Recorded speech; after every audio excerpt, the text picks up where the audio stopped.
continuamos en nuestra conversación con el alcalde del municipio Baruta, Gerardo Blay. Le dejaba la pregunta de si considera Gerardo Blay que el Consejo Nacional Electoral es un brazo político del Partido Socialista Unido de Venezuela y cuáles serían las consecuencias si el referéndum revocatorio no se da este año, como dice el PSUV. Bueno, en primer lugar, sí lo considero totalmente. Yo creo que hay 4 rectoras que han estado actuando en contra de la Constitución y en vez de garantizar el ejercicio de un derecho, como es el derecho a revocar un mandato después que pasa la mitad del periodo, como dice la Constitución, han puesto trabas como las que enumeré anteriormente y podría enumerar varias más, ¿no? En segundo lugar, yo creo que sí dan los tiempos y los tiempos dan perfectamente para que ese revocatorio pueda celebrarse entre finales del mes de octubre y el mes de noviembre. Tenía que convocarse en enero. No es verdad. Es a partir de, la Constitución no dice, es a partir de que se cumple la mitad del periodo. La Constitución no te dice a ti que es el día siguiente a que se cumplió la mitad del periodo. Tú puedes convocarlo 10 días después, un mes después, 2 meses después. Eso no es verdad. Aquí se han hecho procesos en 30 días para elegir un presidente de la República, por ejemplo, cuando falleció el presidente de la República, Chávez. Y la Constitución, mucha gente decía, es una norma de imposible cumplimiento. ¿Por qué? Porque es imposible organizar una elección nacional en 30 días. ¿Cómo si pudimos elegir a un presidente de la República, a Maduro, a los 30 días?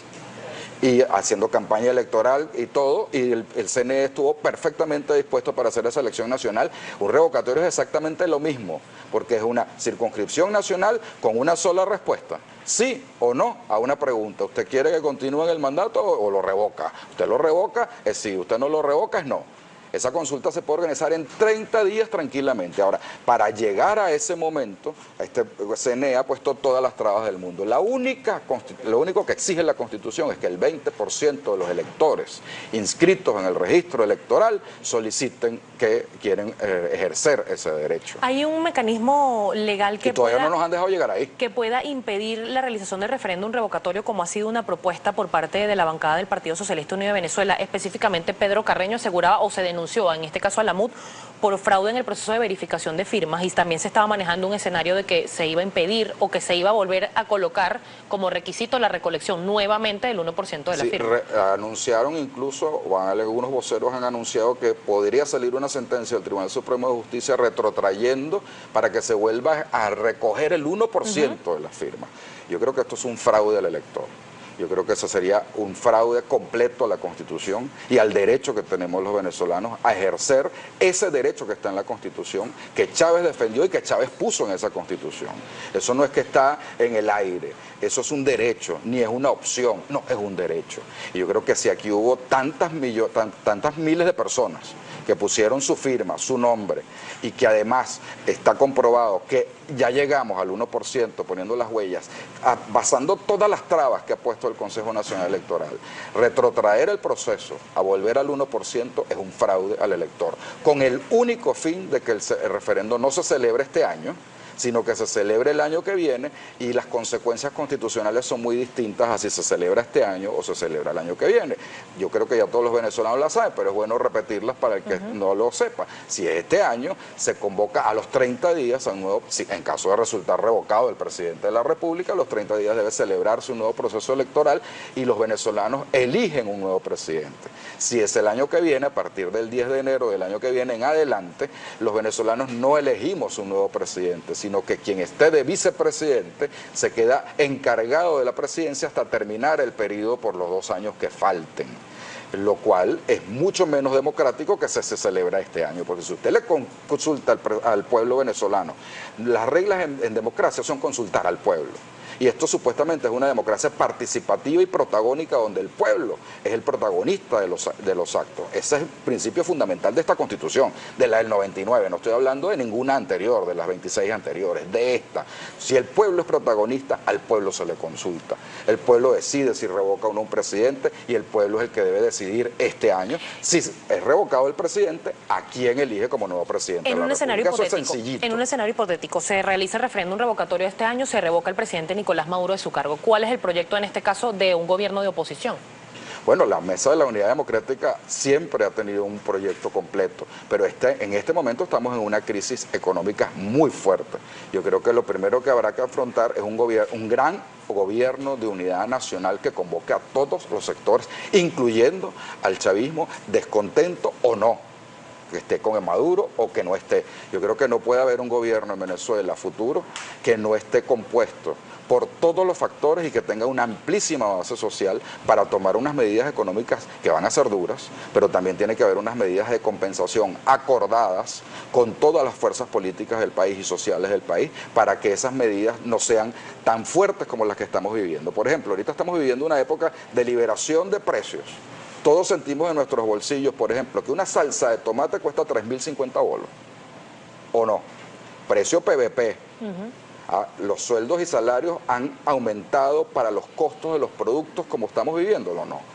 Necesitamos unas políticas de compensación directa hacia las clases más desposeídas del país e incluso a las clases medias del país para que puedan sus ingresos poder estar a la altura de los costos de los productos. Yo no estoy diciendo bajen los costos de los productos, porque el productor tiene que producir con algún margen de ganancia. Estoy diciendo vamos a compensar los salarios de las personas, de los trabajadores venezolanos para que puedan adquirir esos productos y comience un círculo no vicioso como el que estamos viviendo, sino un círculo totalmente productivo para la gente, que esas empresas empiecen a crecer, que empiecen a absorber personas para que trabajen en esas empresas, que empiecen a abrirse las empresas, que empiecen otra vez las industrias a producir en Venezuela, que empiecen a generar fuentes de trabajo y que los salarios se vayan compensando con los costos y podamos equilibrar una economía que está totalmente desequilibrada. Eso no lo consigue este gobierno, porque no es un gobierno que de verdad convoque a la unidad, un gobierno que el presidente de la República no va al acto de la Asamblea Nacional,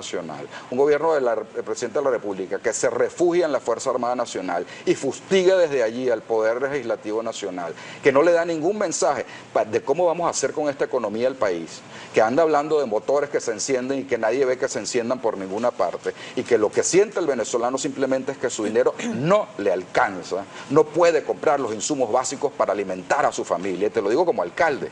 Nosotros tenemos policías, médicos, paramédicos, tenemos pues empleados, obreros, etcétera. Hacemos un esfuerzo gigantesco para haber cumplido con todos los decretos que ha dictado el presidente de la República. Y los alcaldes no recibimos el dinero que correspondía de acuerdo a esos aumentos.